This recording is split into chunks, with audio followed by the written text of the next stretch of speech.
हूँ साहब से, एक अभी मैं आया हुआ हूँ दिल्ली में, और आज यहाँ पे देख सकते हैं कितना लाखों की तादाद में लोग आए हुए हैं। इसलिए आए हुए हैं कि चूंकि जिस तरीके से हजरत मोहम्मद मुस्तफा सल्लल्लाहु अलैहि वसल्लम के है ना शान में कोई भी कुछ भी अनाप शनाप बोल देता है, क्योंकि जो हमारा संविधान है, जो हमारा मौलिक अधिकार है, समझे ना, जो हमारा संविधान कहता है कि भाई सभी धर्म वाले को अपना अपना मानने का अधिकार है, और किसी को भी ये हक नहीं है कि किसी धर्म के प्रति टिप्पणी करे। और दूसरी बात वक्फ बोर्ड को लेकर है कि जैसे वक्फ बोर्ड बिल है, आपको अगर मैंने बताया भी था इससे पहले, वक्फ बोर्ड वाला जो मुद्दा है इस पे भी मैंने बात की थी, समझे ना। तो आपको मैं बता दूं, वही वक्फ बोर्ड के लिए आए हुए यहाँ पर कि जिस तरीके से सरकार चाह रहा है कि ये हमारे अंडर आ जाए और हम मनमर्जी कर सके, क्योंकि वक्फ बोर्ड के पास जितनी संपत्ति है, कहा जाता है कि रक्षा मंत्रालय के बाद सबसे ज्यादा संपत्ति है, समझे ना सर। यहाँ पे जो भीड़ देख रहे हैं, समझे ना, इसी मुद्दे पर आए हुए हैं कि जो हमारा हक है। वक्फ बोर्ड में मैं बता दूं, वक्फ में जो जमीन दिया जाता है या कोई भी प्रॉपर्टी है वो मुसलमान देता है, जब मुसलमान दान करता है, समझे ना सर, तो इसमें कहां से किसी का हक बनता है। और दूसरी बात, जब सरकार के अंडर में आ जाएगा तो सरकार क्या मंसूबा जानते हो कि अडानी से लेकर अंबानी से लेकर अलग अलग कोई प्रॉपर्टी बेचेगा, समझे सर। यहाँ पे जो भीड़ है, बस सर भीड़ दिखाइएगा एक बार, समझे ना, यहाँ पे लाखों की तादाद में जो लोग आए हुए, इसका मकसद यही है कि जो हमारा अधिकार है, जो वक्फ बोर्ड है हमारे पास है, समझे ना, तो हमारे पास रहने दीजिए। आप सरकार इसमें इन्वॉल्व क्यों हो रही है, समझे ना। सरकार को इसमें इन्वॉल्व होना ही नहीं चाहिए, क्योंकि सरकार का जो मंसूबा है, सरकार का जो नजर है, आपको बता दूं, आपके प्रॉपर्टी पे। और आपको बता दूं, सरकार, आप सोचेंगे वक्फ बोर्ड का जमीन जो है, तो सर मैं बता दूं, जैसे जनाजा हो गया, मस्जिद हो गया, ये सारी चीजें हो गई, ये सारी चीज वक्फ बोर्ड के अंदर आता है। और मैंने इससे पहले भी आपको बताया था कि जैसे किसी गांव में अगर जनाजा नहीं है, ईदगाह नहीं है, तो लोग पूरे के पूरे गांव वाले चंदा करके खरीदते हैं जमीन को, और जमीन खरीदने के बाद वो संपत्ति को वक्फ के नाम कर देते हैं, है ना। तो मान लिया जाए पूरे के पूरे लोग चंदा करते हैं, अब वो सरकार के हाथ में जाएगा, तो जिस तरीके से बुलडोजर एक्शन होता है, अलग अलग जगह ईदगाह पे बुलडोजर चलता है, समझे ना, मस्जिद में बुलडोजर चलाया जाता है, कहता है कि आपका संपत्ति नहीं है। कल होके जिस तरीके से अभी हो रहा है, अगर सरकार के हाथ में चला जाएगा तो क्या होगा, समझे ना। यहाँ पे सारे के सारे लोग आए हुए हैं, कुछ लोग इसमें से बात करना चाहेंगे, आप लोग कोई बोलेंगे इसमें से, बोलेंगे। ये जो वक्फ बोर्ड है सर, ये जो बिल आया हुआ है, इसको किस तरीके से आपके हक में है या ना नहीं है? इंशाल्लाह हमारे हक में ही फैसला आएगा, अल्लाह ने चाहा तो, क्योंकि ये अल्लाह की अमानत है और अल्लाह इसकी हिफाजत करेंगे।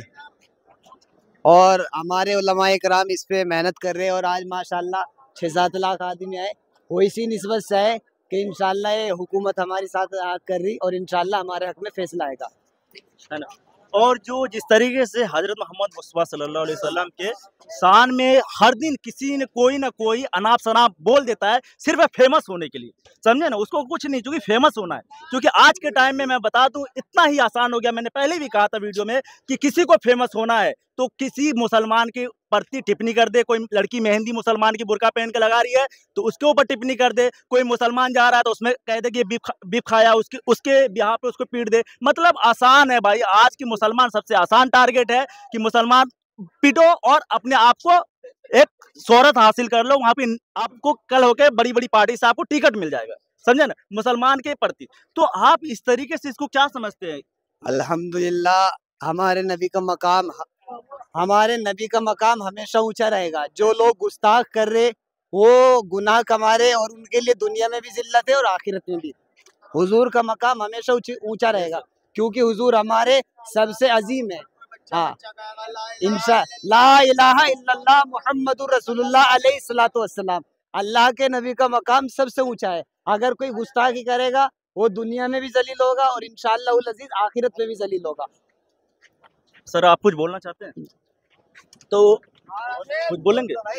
तो मैं यही कहना चाहता हूं कि देखिए, आप भी अपने धर्म को मानिए, हम भी अपने धर्म को मानते हैं, ये हमारा देश है, सेकुलर देश है, समझे ना। यहाँ पे हम लोग संविधान के हिसाब से चलते हैं, और सारी कम्युनिटी, यही तो है हिंदुस्तान की सबसे अच्छी चीज ये है कि हम लोग सब प्यार से रहते हैं। लेकिन कुछ लोग, चंद लोग, 0.001% लोग हैं जिसको ये अच्छा नहीं लगता है, और वही लोग कहते हैं कटोगे तो बटोगे। अरे कटोगे बटोगे कहाँ से आ गया? और मैं एग्जाम्पल के तौर पर बता दूं, अगर सनातन धर्म ही है तो लाखों सालों से चल रहा है इंडिया में, है ना, आज तक तो कभी किसी को दिक्कत नहीं हो गया। लेकिन ये 10 से 15 साल में आपकी सरकार है, सब कुछ है, आज दिक्कत में आ रहा है। तो सबसे बड़ी बात है कि अगर दिक्कत में आ रहा है तो फिर आप सरकार में है, तो आपको सोचना चाहिए। अगर मान लिया जाए, समझे ना, तो इस तरीके से आप जो हमारी सोसाइटी में इस तरीके से नफरत फैलाया जा रहा है, इस तरीके से नफरत फैलाया जा रहा है। आप एग्जाम्पल सोचो, आपके अगर आपके साथ कोई मुसलमान है, दोस्त है ना, कोई मुसलमान कभी आपके साथ गलत किया? नहीं किया।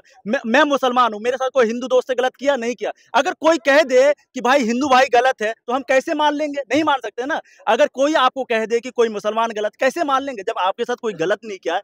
तो ये लोग सिर्फ अपना जो सत्ता का है, यानी राजनीति में अपना है न, सिर्फ रोटी सेकने के लिए आपको या हमें इस तरीके से बहकाते हैं।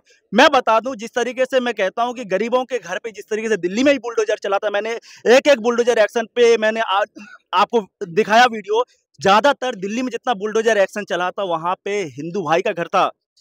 और चलाने वाली कौन थी? एमसीडी, डीडीए सरकार किसकी थी? नरेंद्र मोदी जी की का था, और अरविंद केजरीवाल जी थे उस समय। तो आपके घर पर जब बुलडोजर चला, तो क्या उस वक्त हिंदू मुसलमान नजर में आया? जब उसने बुलडोजर चलाया, तो क्या आपको ये सोच के चलाया कि आप हिंदू है या मुसलमान है? नहीं सोच के चलाया ना, आपके घर पे भी चला है, समझे ना सर। तो सारे के सारे लोग इसमें पीछे जाएंगे। और ये जो वक्फ बोर्ड में आप लोग बोलते हैं कि वक्फ बोर्ड में सरकार को ले लेना चाहिए, सारे है ना मुसलमानों का जमीन है, तो मैं बता दूं आपको भी कुछ नहीं मिलने वाला है। सरकार सिर्फ देंगे, अगर देगा भी तो अडानी अंबानी को बेचेगा, समझे ना। जो बड़े बड़े बिजनेसमैन है, वहां पे फ्लैट बना के बेच दिया जाएगा। तो आपको इसमें कोई फायदा नहीं है। तो जिसका जो संपत्ति है उसके हाथ में रहने दीजिए। थैंक यू सो मच, धन्यवाद।